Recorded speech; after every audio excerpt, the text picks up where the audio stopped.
Ed, Delta got a lot of attention not long ago with the decision that you made to cancel discounts for the National Rifle Association, and it stirred up a lot of discussion, not just about the connection of guns and violence, but about values, doing the right thing, and the connection between business leadership and social issues.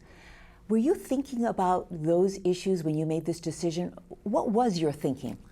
Well, I didn't have time to sit back and make a lot of those attachments and think about the knock-on consequences, and certainly knew there would be some backlash to the decision that we took. But part of it is knowing who you are. And when you know who you are as a company and you know what you stand for with respect to the values that you put out to your customers as well as to your employees and your communities, when you saw the rhetoric that the NRA had relative to the issue at hand, we could not have our brand attached with that dialogue, and that drove the decision almost on the spot. What surprised you the most about the reaction that you got, whether it was from your employees or the public? I knew there would be backlash. I did not anticipate the strength of the backlash coming out of the NRA movement. I've not been around an issue, a social issue, a business issue in my tenure at Delta that's created more controversy than this one. But on the other side, it created such an outpouring of support and warmth and actually an appreciation for a company standing by its values, willing to take the cost of that and make a difference in society. You also got pushback from Georgia lawmakers who rescinded a deal that they had with you for a special tax break. And when this decision you made about the NRA, they changed their mind. It was a $40 million tax break. How did you feel about the whole situation on that? Well, I was aware that we'd be putting that tax break at risk. I didn't really anticipate that they would take the steps they did to actually rescind what they'd already previously, just the week prior, voted overwhelmingly to approve. And it wasn't a Delta tax break, it was actually an investment in the airport to attract more and more business to Atlanta, to reduce the tax burden so we can do even more flying and reinvest those savings in new routes and new opportunities for the city. It's part of making decisions. You don't look back, you move forward. It was $40 million that didn't come by the way of Delta. What reaction did you get from your board, from your shareholders? Our shareholders, there are a few of them that had some questions around it, certainly those that had NRA leanings.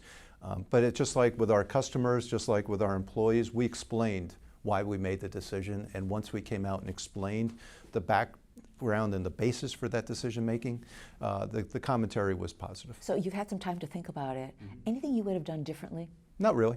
Not really. I have thought about it, and I think the most important thing that we had to do was we had to make a decision. We didn't have time to overanalyze it or take a poll as to what we ought to do, and I'm proud of the decision our company took. Mm-hmm.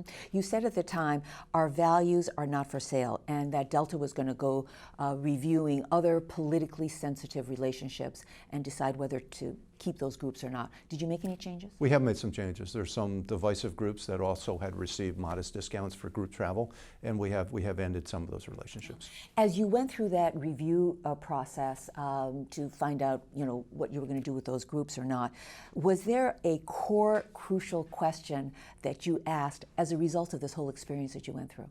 Yeah, the question was, does this group reflect the values that we support, or is it directly counter to what we tried to do in society? And there was a handful of groups that clearly have a strong political bias and leaning towards them, that are of a special interest nature, that we just didn't need to be part of. Ed, we've seen other CEOs who have been addressing some of these social issues. We've seen it with the CEOs at Apple and Starbucks and Microsoft. What is your reaction to this new kind of social CEO activism? First off, I'm not trying to be a politician. I'm not looking to be a social activist. I'm looking to run the best airline on the planet. But as part of that, we have a responsibility to our customers, the 200 million people a year that travel on us, to our 80,000 employees, to our community partners, to do the right thing. And when you know your values and you know what you stand for, and you see something that comes in direct conflict with that, you're forced to speak. We don't have an opportunity to stand back and duck. You just talked about doing the right thing, and we hear this a lot now from business leaders. Do you find that moral leadership now is an important part of your job? I do. I've always felt that way. I think it's more important when you see the lack of leadership in some political circles around the world. And I think we're a more polarized society and world than ever before. The populist movement is strong, and the populist movement is centered on fear and anxiety and people not feeling like they have a voice in the process. And we've got to counter that. I think it's incumbent upon us to fill the vacuum of leadership that some of our politicians have vacated.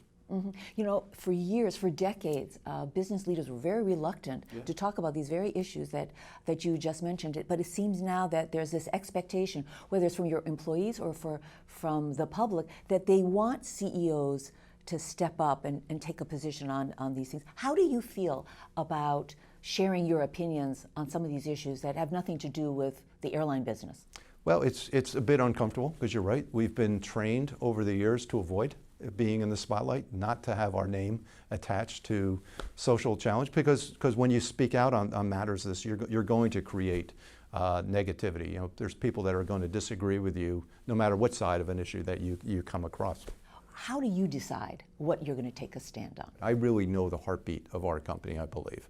And when you see something that is so polar opposite to what you believe, you're required to speak. And our employees expect us to speak. We're not looking to go out and make statements, but when we see them, we've got to act on them.